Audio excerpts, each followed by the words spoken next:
Ona Ezkurdi etxea, Erlezaintzako museoa. Eltxo herrian dago, Nafarroako Ultzaman. Isabel Telleriak bertan dauzka erakusketa, bizilekua, estiola eta laborategia. Laborategian ikertzen ditu eztiak, bereak eta beste erlezainenak. Albaitari ere bai baita, Telleria. Erleen munduko materialak biltzen, etxeko eztia azokaz azoka saltzen zebilela hasi zen. Eta oharkabean, museo bat irekitzeko aina osatu zuen. Ezkurdiko eskilaretan ikusgai daude antzinako argazki zaharrak.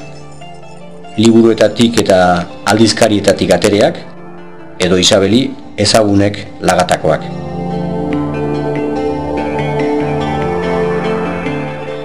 Erlezaintzako tresna zaharren erakusketak etnografiazko altxor bihurtu du etxearen sabaia.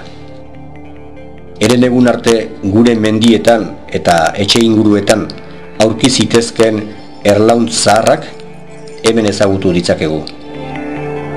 Zumitzez eta buztinez egindako ehutzeak, zuhaitz zaharren enborrez egindako kofoinak, kaxa formako erlauntzak, biribilak, zutikakoak, etzanak.